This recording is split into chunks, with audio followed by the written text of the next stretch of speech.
இயேசுவிலே பிரியமான சகோதர சகோதரிகளே, உங்கள் எல்லோருக்கும் ஆண்டவராகிய இயேசு கிறிஸ்துவின் பெயரால் காலை வணக்கங்கள் மற்றும் வாழ்த்துக்கள். நான் உங்கள் அகஸ்டின் வேதியன். இன்று செப்டம்பர் மாதம் 1ஆம் தேதி 2024ஆம் ஆண்டு. ஆண்டவரின் மடியில் 5 நிமிடங்கள். ஒரு ஊரில் ஒரு குடும்ப தலைவர் வேளாங்கண்ணி மாதாவுக்கு வேண்டிக்கிட்டார். மாதாவே, நான் ஒரு வருஷம் முழுக்க நான் உண்டியில் காசு சேர்த்து உங்களுடைய உண்டியில் நான் போடுறேன் சொல்லி வேண்டிக்கிட்டார். அன்றையிலேருந்து சிறுக சிறுக காசு அவர் உண்டியில் சேர்த்து வச்சுக்கிட்டே வந்தார். காசு நிறைஞ்சிக்கிட்டே இருக்குது. கொஞ்சமாக உண்டி பெட்டி ஃபுல் ஆகுது. ஒரு சமயம் அவங்க மனைவி கேட்குறாங்க, எங்கள் வீட்டில் செலவு காசு இல்லைங்க, கொஞ்சம் காசு கொடுங்க. அவர் திட்டுறாரு, காசு ஏது என்கிட்ட ஊன்னு, அதான் உண்டியில் வச்சுருக்கீங்களே, கொஞ்சம் எடுத்து கொடுங்களேன் அப்படின்ட்டாங்க.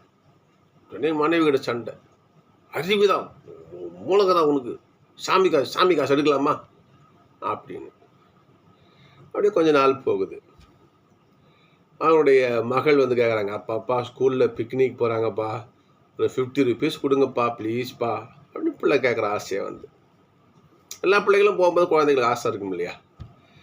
அப்போ அந்த குழந்தை அப்பாட்ட கேட்குறான், அப்பா 50 rupees கொடுங்கப்பா, எல்லா பிள்ளைகளும் போகிறாங்க, நானும் போயிட்டு வரேன்ப்பா. என்கிட்ட ஏது அம்மா காசு? அதுவும் நான் பார்க்கும்போது நிறையா பாக்ஸில் சேர்த்து வைப்பீங்களே, அந்த உண்டி பாக்ஸில், அதை கொஞ்சம் எடுத்து கொடுங்களேன். அது எடுக்கூடாது, எடுத்தா சாமி கண்ணை குத்திடும், எடுக்கூடாது, சாமி காசு. கொஞ்ச நாள் போகிறது. பக்கத்து வீட்டு சகோதரி ஓடி வராங்க. அண்ணா இரவு நேரத்தில் ஓடி வராங்க. அண்ணா என்னம்மா எங்கள் வீட்டுக்காருக்கு கீழே அடிபட்டுடுச்சுன்னு ஹாஸ்பிட்டலுக்கு கூப்பிட்டு போகணும், ஒரு 200 ரூபா தான் கொடுங்கண்ணா ஆட்டோவுக்கு, நான் நாளைக்கு கொடுத்துட்றேன், இப்போ என்கிட்ட கையில் காசு இல்லை, எங்கள் வீட்டுக்காருக்கு ஹாஸ்பிட்டலுக்கு கூப்பிட்டு போகணுன்னு கொஞ்சம் உதவி செய்யுங்க. உடனே பழைய மாதிரியே, என்கிட்ட ஏதும்மா ஒன்றும் இல்லைம்மா. மனைவி மகளும் அங்கே நிற்கிறாங்க. இந்த சகோதரி வேறு இடத்துக்கு உதவிக்கு போயிட்டாங்க. மாதா திருநா வந்துச்சு. ஒரு வேளாங்கண்ணிக்கு போனார். சேர்த்து வைத்த அந்த நிறைஞ்சிருந்த உண்டியில் உடைத்து எவ்வளோ காசு இருந்ததோ எல்லாத்தையும் ஒரு மூட்டை கட்டி மாதா உண்டியில் தொப்புன்னு போட்டார். சிந்திச்சு பார்க்கணும், இவர் போட்ட அந்த காணிக்கையாலே அன்னை மரியாள் தன் கரத்தில் வைத்திருக்கிற குழந்தை இயேசுவும் மகிழ்ச்சி அடைவார்களா அப்படின்னு சிந்திச்சு பார்க்கணும். நீ செய்யாமல் போன அன்பு காரியங்களை, செயல்களை முன்னிட்டு அன்னை மரியாளோ எசப்பாவோ வருத்தப்படுவாங்களா, இல்லை நமக்கு காசு வந்துடுச்சு என்று மகிழ்ச்சி அடைவார்களா? என்ன ரிசல்ட் உங்ககிட்டே விட்டுடுறேன். ஒரு முறை அன்பியத்துக்கு போயிட்டு அன்பியத்தில் உட்காந்துருக்குறோம். அன்பிய வீட்டில் ஒரு கடை இருக்குது. நாங்கள் அன்பியத்தில் நடத்தி அன்பியத்தில் அங்கே பங்கு எடுத்துருக்குறோம். அப்போது நான் இரவு டைம் வச்சிங்களேன், ஒரு 7:30 மணி 8 மணி இருக்கும், டைம் இருக்கும். அப்போ ஒரு சகோதரி வராங்க, ஏம்மா ஊசி கொடுமா, நாளைக்கு பிள்ளை எங்கள் ஊருக்கு போகிற, பேகை கிழிஞ்சு போச்சான், ஒரு ஊசி அந்த நூலும் கொடுமா என்று அந்த சகோதரி கேட்குறாங்க. ஆனால் இவங்க என்ன பண்ணுறாங்க, ஊசியெல்லாம் இல்லை அதெல்லாம் இல்லை அப்படின்ட்டு அந்த கடைக்காரங்க, அன்பியத்தில் இருக்கிற அந்த சகோதரி அந்த வீட்டுக்காரங்க மறுக்கிறாங்க. உடனே இவங்க போயிட்டாங்க, அந்த இன்னொரு கடைக்கு போயிட்டாங்க. அப்போ நான் கேட்டேன், அந்த ஊசி இருக்கிற டப்பா எனக்கு தெரியும், நான் ரெகுலராக அன்பத்துக்கு போகிறேன் பார்ப்பேன்ல, அந்த சொல்கிறேன், அம்மா ஊசி தான் இருக்கேம்மா அவங்ககிட்ட, கொடுக்கலாமா அவங்ககிட்ட? பிரதர் பொழுது போய் அதெல்லாம் கொடுக்கக்கூடாதுங்க பிரதர். இல்லைம்மா ஏதோ அர்ஜென்ட் பொழுது, நாளைக்கு ஏதோ பிள்ளை நைட் நேரத்தில் எங்கே போவாங்க அவங்க, கொடுத்தா அந்த பிள்ளைக்கு பேக்கை தைப்பாங்க இல்லையா, ஒரு குழந்தைக்கு ஒரு அவசரம் தான் கேட்குறாங்க, ஒரு அவசரம் கேட்குறாங்களே, கொடுக்கலாமே அப்படின்னு சொன்னேன். விளக்கு வச்சு அதெல்லாம் கொடுக்கக்கூடாது அப்படின்னு சகோதரி சொன்னாங்க. சகோதரர்களே, இது கடவுளுக்கு ஏற்ற செயலா? சிந்திச்சு பார்க்கணும். மனுஷன் நம்ம வாழ்கின்ற பொழுது சில ஒன்றுக்கும் உதவாத, அதனால் ஒரு பலனும் இல்லாத மரபின் படி சில செயல்கள் செய்வோம். நம்ம அந்த மரபுன்னு சொல்லுவோம். நீ செய்கிற மரபு நன்மை பயச்சா பரவாயில்ல, தப்பு இல்லை. அடுத்தவர்களுக்கு அன்பை காட்ட முடியாத அளவுக்கு இருந்துச்சுன்னா அப்படிப்பட்ட மரபு தேவையா? அப்படிப்பட்ட மரபை ஆண்டவர் அங்கீகரிப்பாரா? அப்படிப்பட்ட ஒன்றுக்கு உதவாத பாவத்தை சுமந்து கொள்ளக்கூடிய அந்த மரபு செயல்கள் நமக்கு தேவைதானா? இதைத்தான் நம்ம இன்னைக்கு தியானிக்க இருக்கிறோம். கடவுள் நமக்கு திரு சட்டத்தை கொடுத்தார். தாய் தந்தையை பேணி நட, பொய் சொல்லாத, திருடாத, சரிங்களா, யாரையும் அடிச்சு பிடுங்க, இதெல்லாம் கடவுள் சொல்ற கட்டளைகள். அது நியாயம், கடைபிடிக்க வேண்டும். அது கடவுளுக்கு ஏற்புடைய செயல்கள். ஆனால் இதை போல மரபு செயல்கள் இறைவனுக்கு ஏற்புடையதா? இதுதான் இன்றைய தியானம். இன்றைய முதல் வாசகம் பார்க்கிறோம். நாம இணைச்சட்ட நூல் 4வது அதிகாரம். இணைச்சட்டம் 4வது அதிகாரம், வசனம் 1-8 முடிய பாருங்க பாப்போம். மோசே இஸ்ரேல் மக்களுக்கு அறிவுரை சொல்கிறார், புத்திமொழி சொல்றார். மக்கள் என்ன பண்றாங்க? கடவுளுக்கு கீழ்ப்படிஞ்சு நடங்கன்னு சொல்றாரு. இங்க பாருங்க பாப்போம். இஸ்ரேலரை கேளுங்கள், நான் உங்களுக்கு தரும் நியமங்கள் முறைமைகளின்படி ஒழுகுங்கள். நான் என்ன உங்களுக்கு சட்டங்களை கொடுக்கிறேனோ அதன்படி நீங்க வாழுங்க. அதனால் நீங்கள் வாழ்ந்து உங்கள் மூதாதையரின் கடவுளாக்கி ஆண்டவர் உங்களுக்கு கொடுக்கும் நாட்டிற்கு சென்று அதை உரிமையாக்கி கொள்வீர்கள். என் வார்த்தைப்படி நீங்கள் வாழ்ந்தீங்கன்னா நல்லா மகிழ்ச்சியாக வாழ்வீங்க. நீங்கள் என்ன பண்ணுவீங்க? ஆண்டோடைய பிள்ளைகளாக இருப்பீங்கன்னு சொல்லிட்டு இந்த மோசே சொல்கிறார். அதுக்கு சொல்கிற பாருங்க, நான் உங்களுக்கு கட்டளையிட்டு சொல்பவற்றோடு எதையும் சேர்க்கவும் வேண்டாம், அதிலிருந்து எதையும் குறைக்கவும் வேண்டாம். நான் சொல்கிறத கடைபிடி. அதில் கூட்டியோ சேர்த்தோ நீ ஒரு புது சட்டத்தை, புது ரூலை நீ போட்டுக்காத என்று இறை வார்த்தை சொல்லுகிறது. என்ன கேட்க பாருங்க பார்ப்போம். உங்கள் கடவுளாகி ஆண்டவரின் கட்டளைகளை நான் உங்களுக்கு கற்றுத்தருகிறேன். ஆண்டவரின் கட்டளைப்படியே நியமங்களையும் முறைமைகளையும் உங்களுக்கு கற்றுத்தரேன். நீங்கள் அதை என்ன பண்ணுங்க? கேட்டுக்குங்க. கடவுளுடைய வார்த்தைகள் நான் உங்களுக்கு சொல்கிறேன். நீங்கள் அதில் கூட்டாமல் குறைக்காமல் அவளை திருச்சட்டம் என்னவோ அப்படியே நடங்க என்று என்ன பண்ணாருங்க மோசே தன் மக்களுக்கு சொல்கிறார். சகோதரர்களே, இப்படி மோசே வழியாக வந்த சட்டங்கள், திருச்சட்டங்கள் எந்த அளவுக்கு யூதர்களால், அதாவது இஸ்ரேல் மக்களால் முழுமையாக கடைபிடிக்கப்பட்டது நம்ம சிந்திக்க போறோம் இன்னைக்கு. உண்மையாகவே கடவுளுடைய வார்த்தை எவ்வளவு வலிமையானது, ஆண்டவருடைய வார்த்தை எவ்வளவு மேன்மை மிக்கது, அந்த ஆண்டவருடைய வார்த்தை எதை சாதிக்க வல்லது.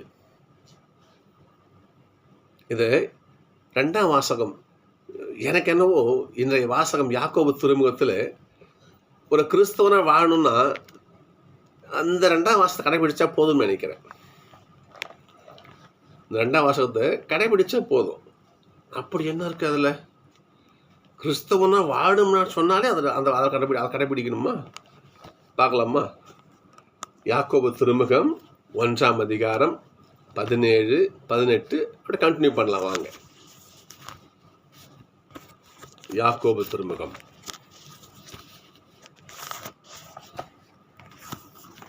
1ஆவது அதிகாரம் 17, 18.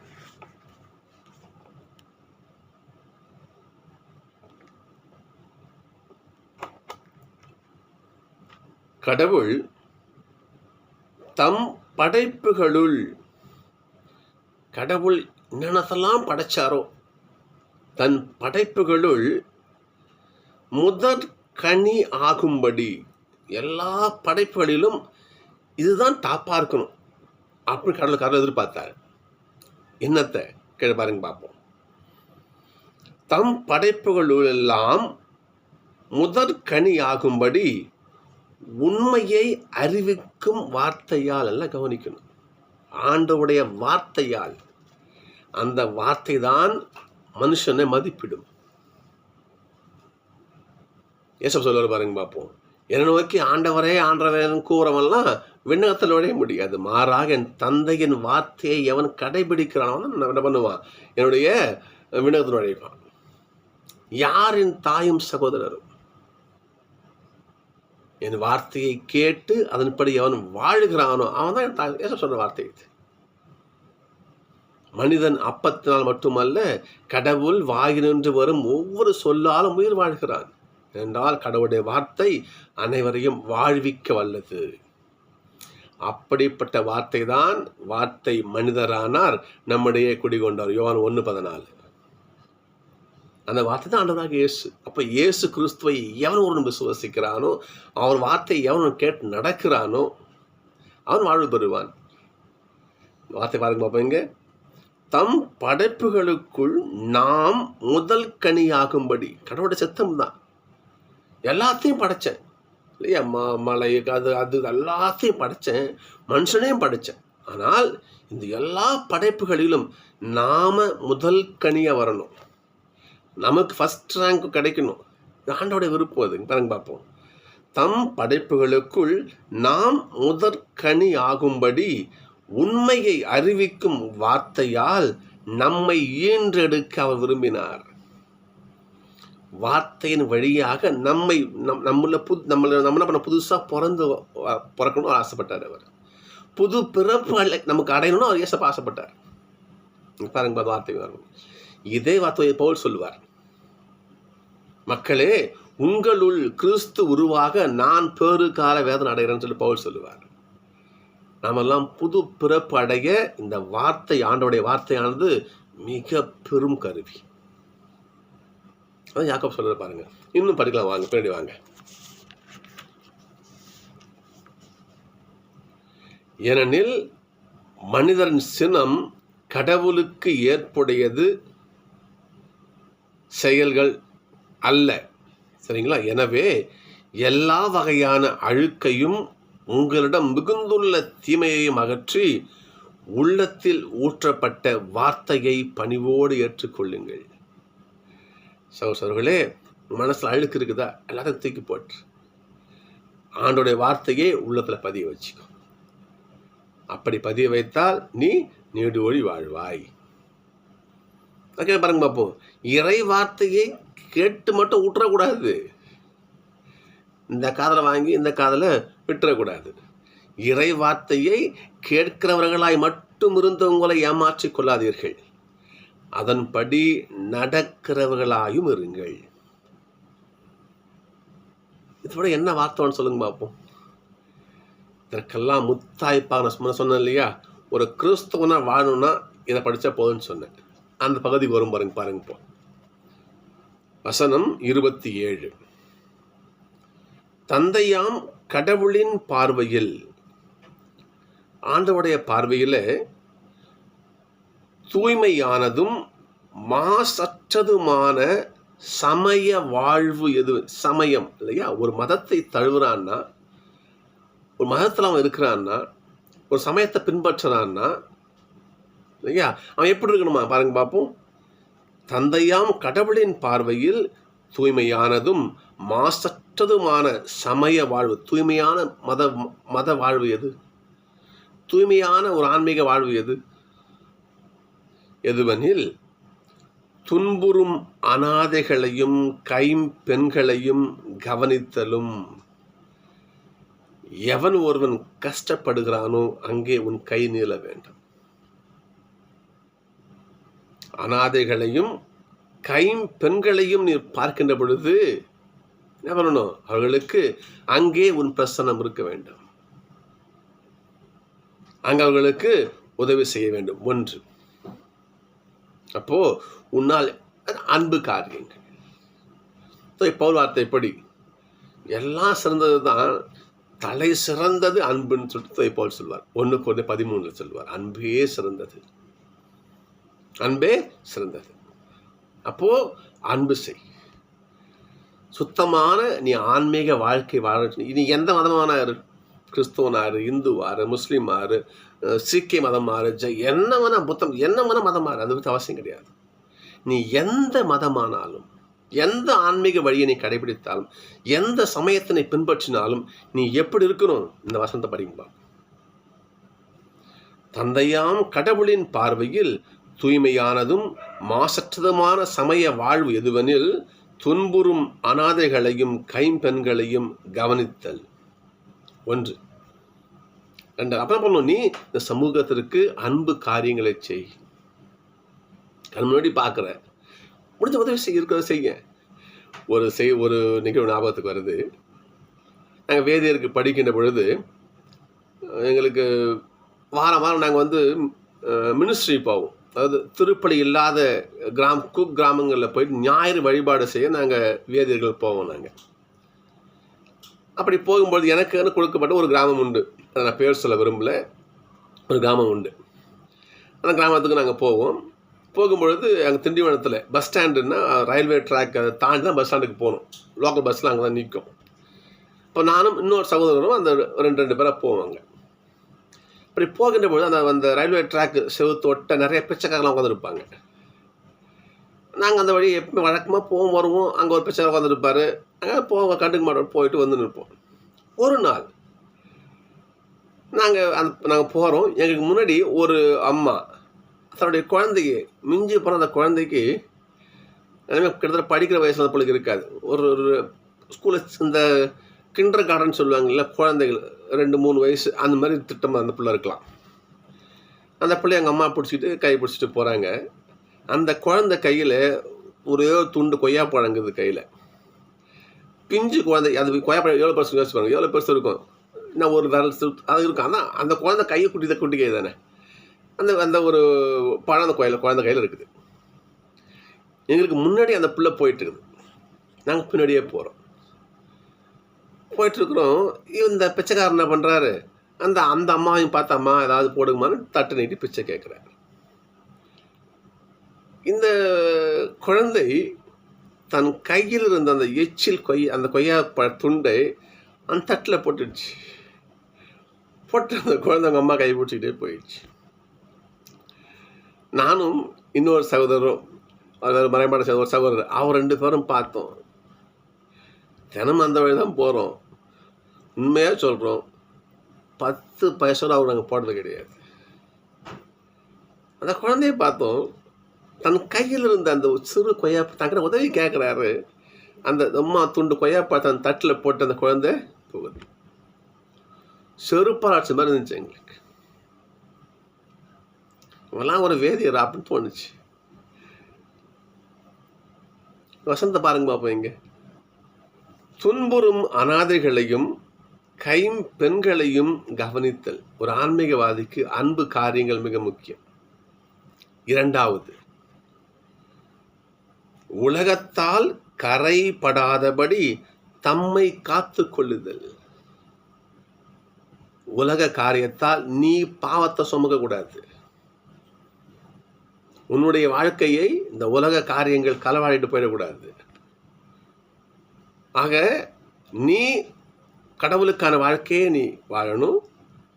மனுஷனுக்கு தேவையான அதையும் நீ கொடுக்கணும்.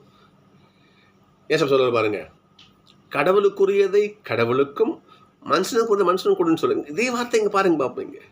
கடவுளுக்கு உன் ஆன்மா தேவை, அதை கரைப்படியாமல் வச்சுக்கோ. கடவுளுக்கு உன் உள்ளத்தை அவர்கிட்ட கொடு. அதே சமயம் மற்றவரையும் அன்பு செய். மனுஷனுக்கு வந்து மனுஷனுக்கு கொடு. இன்னொன்று சொல்லுவார், 10 கட்டளைகளும் 2 கட்டளைகள் அடங்கும்.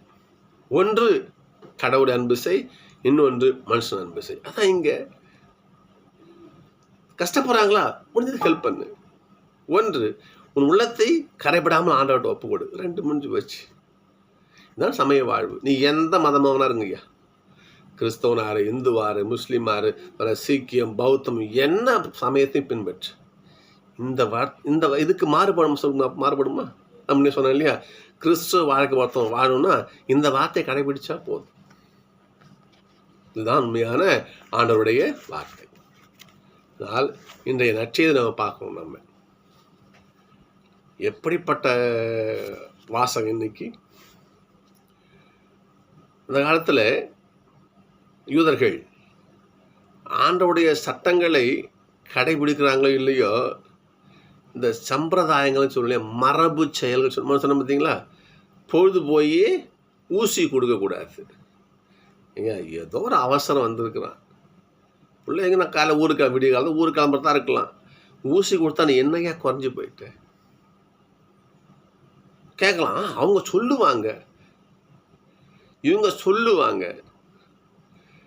இந்த மரபு செயல்களால் அங்கே அன்பு அடி வாங்கப்படுதா இல்லையா? இந்த மாதிரி யூதர்கள் நிறைய விஷயம் வச்சுருந்தாங்க. கொசம் இப்போவே நம்மக்கிட்டே இருக்குமே. சொல்லுவாங்க, ஒத்த காலில் நிற்காதன்னுவாங்க. அது ஏங்கிட்ட தெரியாது, நமக்கு ஏங்கிட்ட தெரியாது. தாப்பால பூச்சி ஆட்டாதன்னுவாங்க, ஏன் தெரியாது. ஏன் சொல்கிறீங்க? சொல்லுவாங்க. இதான் மரபு. இதை பிடிச்சிட்டு தொங்க வேண்டிய அவசியம் கிடையாது. அது நன்மை பயக்கம்னா பரவாயில்ல, வெற்று வீணுக்காக அதை பிடிச்சி தொங்க கூடாது. இங்கே பாருங்க பார்ப்போம். ஒரு நாள் பரிசேயர் எருசலேம் வந்திருந்து என்ன பண்ணாங்க, எல்லாம் என்ன பண்ணுறாங்க, வந்து ஒன்றாக ஏசப்பா கூடுறாங்க. அப்பொழுது சீடருள் சிலர் தீட்டான, அதாவது கழுவாத கைகளால் உண்பதை அவர்கள் கண்டார்கள்.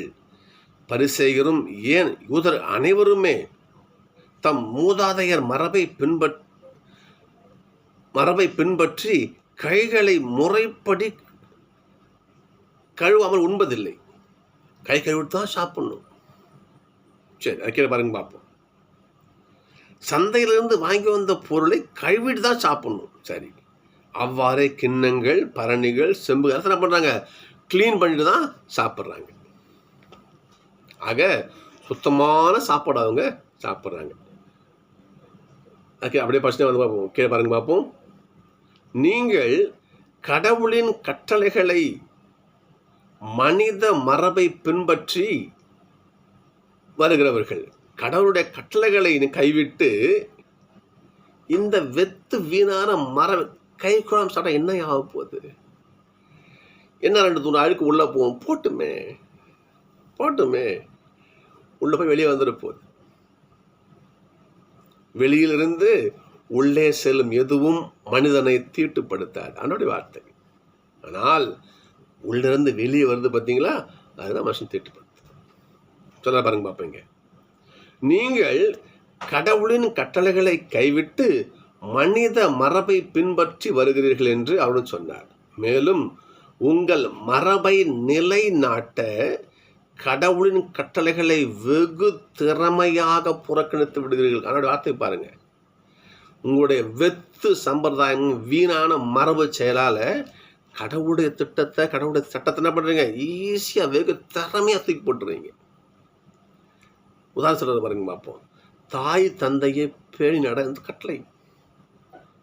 பெற்றவங்க அவங்க இறுதி காலம் வரை பிள்ளைங்க என்ன பண்ணணும், தாய் தகப்பனுக்கு உதவியாக இருந்தால் அவங்க கடைசி கட்டளை போகிற வரைக்கும் ஒரு தாய் தகப்பனை பாதுகாப்பது பிள்ளையோட கடமை.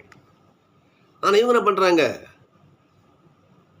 நான் தாய் தந்தைக்கு கடமைப்பட்டது எல்லாம் குர்பான் ஆயிற்று அப்படி ஒரு வார்த்தை சொன்னா, அது கடவுளுக்கு காணிக்கை மேலே கொடுத்து ஆகி வச்சுப்போ அப்படி என்றால் அந்த பெற்றவங்களை பிள்ளைங்க கவனிக்கவே தேவையில்லை. இது ஒரு மரபு. இந்த மரபினால் ஆணுடைய சட்டம் தூக்கி எறியப்படுது. இந்த மாதிரி நிறைய எக்கச்சக்கமா, 1 2 பாருங்க பார்ப்போம். நீங்கள் உங்கள் மரபுகளை காப்பாற்ற, உங்கள் மரபுகளை பின்பற்ற ஈஸியா என்ன பண்றீங்க, நீங்க ஈஸியா ஆணுடைய வார்த்தையை தூக்கி போட்டுடுறீங்க. இது எந்த வகையிலே சரி? யாக சொல்ற பாருங்க. அப்போ அந்த வார்த்தையால் தான் ஆண்டவர் உங்களை புது புது பிள்ளைகளாக ஈன்றெடுக்க விரும்புகிறார். ஆனால் அந்த வார்த்தை என்ன பண்ற, நீ பக்கா பிளான் பண்ணி தூக்கி போட்டுடுற. எதை வச்சு? மரபை வச்சு. பெற்றவங்களை காப்பாற்றுன்னு நான் சொல்கிறேன், அது தேவையில்லை, எங்களுக்கு மரபு ஒன்று உண்டு, குர்பான் ஆயிற்று, நீ போ, நீ தொழில் செத்து போ, நான் ஜாக போயிடுறேன். மரபை காட்டி சட்டத்தை தூக்கி போட்டுடுறேன். இன்னொரு கருத்து வரும் பாருங்க. முதல்ல லூக்கால 11ஆம் அதிகாரத்தில் வருங்க பாருங்க பார்ப்பீங்க. போதகரே, உங்கள் சீடர்கள் கை கழுவாமல் சாப்பிட்றாங்க, தட்டை கழுவாமல் சாப்பிட்றாங்க, தட்டை கழுவாமல் சாப்பிட்றாங்க. ரூல் இது சொல்கிறாங்க, மரபு செய்ய. அதுக்கு நான் சொல்கிற வார்த்தை பாருங்க பார்ப்போம். நீங்கள் கிண்ணத்தையும் தட்டுகளையும் வெளிப்புறத்தில் தூய்மையாக்குகிறீர்கள். வெளியின பண்ணி நீங்கள் தூய்மையாக்குறீங்க, ஆனால் உங்களுக்கு உள்ளே கொள்ளையும் தீமையும் நிறைந்திருக்கிறது. அறிவு கட்டவங்களே, வெளிப்புறத்தை உண்டாக்கியவரே உட்புறத்தையும் உண்டாக்கினார். சரிங்களா? என்ன பண்ணுங்க, நீங்க உள்ளத்தில் உட்புறத்தை தூய்மையாக வைத்திருங்கள். உட்புறத்தில் இருக்க மட்டும் தானமாக கொடுங்க. வெளி சடங்குகளுக்கு இடம் கொடுக்காதீர்கள். இந்த வெளி சடங்குலாம் அவசியம் கிடையாது. உள்ள இருந்து ஆண்டவரை அன்பு செய், அவரை நம்பு, இல்லையா? நீ பார்க்குற எல்லாரும் அன்பு செய், போதும். பாருங்க பார்ப்போம். நீங்கள் இது வெளியே என்ன பண்ணுறீங்க, சுத்தம் பண்ணுறீங்க, உள்ள நீங்கள் கொள்ளை பொருளாலும் தீமையும் நிறைந்திருக்குது உங்களுக்கு. எனவே நீங்கள் என்ன பண்ணுங்க, ஃபஸ்ட்டு உள்ள தூய்மையாக வச்சுக்கோங்க, எல்லாம் உங்களுக்கு தூய்மையாக இருக்கும். சகோதரர்களே, அவனுடைய வார்த்தை தான் இன்று. நீங்கள் கடவுளுடைய வார்த்தையை எவ்வளோ பக்காவாக தூக்கி போட்டீங்க. யாக்கோபு சொல்றது பாருங்க பார்ப்போம். நீங்கள் இறை வார்த்தையை கேட்கிறவங்களா மட்டும் இருக்காதீங்க, கடைபிடிக்கிறவங்களா இருங்க. ஏசப்படைய வார்த்தை யாக்கோபு சொல்றது பாருங்க. கடவுள் இறை வார்த்தை வழியாக உங்களை புது பிறப்பாக மாற்ற காத்துட்டு இருக்காரு. அது என்ன பண்ற, பக்காவா அவனுடைய வார்த்தையை தூக்கி போட்டு உன் மரபை தூக்கி பிடிச்சிக்கிட்டேன். அவனுடைய வார்த்தை இங்கே மண்ணு நசுக்கப்படுகிறது, மண்ணோடு மண்ணாக போகிறது அவனுடைய வார்த்தை. இது எந்த வகையில் சரி, சிந்திச்சு பார்ப்போம் நாம். சகோதரர்களே, இன்றைக்கு யாக்கோபனுடைய அந்த சமய வாழ்வு பற்றி திரும்ப படிக்கலாமா? அதை பாருங்க பார்ப்போம். யாக்கோபு 1ஆம் அதிகாரம் 27ஆம் திருவசனம். தந்தையாம் கடவுளின் பார்வையில் தூய்மையானதும் மாசற்றதுமான சமய வாழ்வு எதுவெனில் துன்புறும் அனாதைகளையும் கைம்பெண்களையும் கவனித்தல். 2வது, உலகத்தால் கரைப்படாதபடி தம்மை தாமே காத்து கொள்ளுதல். சகோதரர்களே, இதுதான் கிறிஸ்துவ வாழ்வு. இதைத்தனை வாசகம் சொல்லுது இன்னைக்கு. மோசே வார்த்தை சொல்ல பார்ப்போம். ஆணர் திருச்சத்தை கடைபிடிங்க, அதை கூட்டம் குறைக்கோ செய்யாதீங்க. ஆண்ட வார்த்தை இதுதான், அதை செய்யுங்க, அதை கூட்டி குறைச்சி செய்யாதீங்க. அவருடைய வார்த்தை என்ன, எல்லாம் ஒன்றா இருங்க, ஒத்துமையாக இருங்க, அன்பு செஞ்சு வாழுங்க, என்ன விசுவாசிங்க, வேறு கடவுள்கிட்ட போயிடாதீங்க. முடிஞ்சு போச்சு, அவ்வளோதானே. எல்லாவற்றுக்கும் மேலாக கடவுளை அன்பு செய்வது, தன்னைத்தான் அன்பு செய்வது போல எல்லாரும் அன்பு செய்வது, முடிஞ்சு போச்சு. ஆக அன்பு செய்வது. கடவுள் அன்பாக இருக்கிற அன்பே கடவுள். யோவான் 1 திருமுகம் 4ஆம் அதிகாரம். இன்னும் சொல்லுங்க பாருங்க பார்ப்போம். கண்ணால் காணக்கூடிய மனிதனை நீ அன்பு செய்யாமல் கண்ணால் காண முடியாத கடவுளை அன்பு செய்யவே முடியாது. 1 யோவான் 4:20. முடியாது. கண்ணால் காணக்கூடிய ஒரு மனுஷனை நீ அன்பு செய்யாமல் நேசிக்காமல் அவனுக்கு என்னையோ ஒரு 10 ரூபா ஒரு பசியாத்த வக்கில் நீ கடவுள் அன்பு செய்ய முடியாது. ஞாபகம் வச்சுக்கணும், சரிங்களா? இது வேத வாக்கா வச்சுக்கணும். 1 யோவான் 4:20. கண்ணால் காணக்கூடிய மனிதனை அன்பு செய்யாமல் கண்ணால் காண முடியாத கடவுளை அன்பு செய்யவே முடியாது. என்னுடைய வெல்விஷர், என்னுடைய ஆன்ம குரு பெஞ்சமின் அவர் பழமொழியில் டாக்டரேட் பட்டம் வாங்கியவர். நிறைய பழமொழியெல்லாம் ஃபாதர்கள் சொல்லுவார் என்கிட்ட.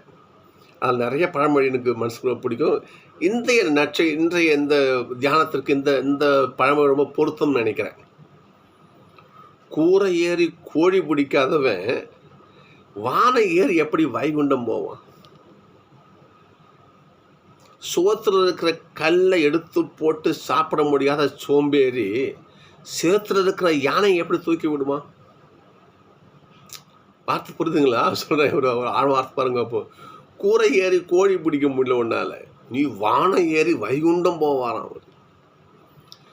சோத்துல கிடக்கிற கல்லை எடுத்து போட்டு சாப்பிட முடியல சோம்பேறி நீ சேத்துல இருக்கிற எருமை எப்படி தூக்கி விடுவ? பகல்லையே பசுமாடு தெரியல, இருட்டில் எப்படி எருமாடு தெரியும் உனக்கு? கண் முன்பா ஒருத்தவன் கஷ்டப்படுறான், அவனுக்கு தூக்கி விட துப்பு இல்லை உனக்கு? கடவுளுக்கு போய் என்ன செய்வே நீ? கண் முன்பா ஒருத்தவன் கஷ்டப்படுறான் ஐயா, அதை பார்க்க துப்பு இல்லை உனக்கு? கடவுள் என்ன பண்ணுவார்? ஒன்றும் செஞ்சு ஒன்று புண்ணியம் கிடையாது. சரிங்களா? எனவே அன்பு காரியங்கள், ஆண்டவரை நேசியுங்கள். இதுதான் இன்றைய வாசங்கள் நமக்கு தாரக மந்திரமாக சொல்கிறது இதுதான். சகோதரர்களே, இதை மனதிலே கொள்வோம். புரியுதுங்களா? மாறாக சொல்கிறது இந்த சம்பிரதாயம், திரும்ப சொல்கிறேன், இந்த சம்பிரதாயங்கள், மரபு செயல்கள் நம்முடைய அன்பு காரியங்களுக்கு, ஆண்டவருடைய அன்பு திட்டங்களுக்கு, சட்டங்களுக்கு, அவருடைய திருவுளத்திற்கு முரணாக இருந்தால் அந்த மரபை தூக்கி தூக்கி போட்டுருங்க. எதுக்கு அது? எனவே கடவுளுடைய சட்டம் முதன்மை, மரபுங்கிறது அவசியம் கிடையாது.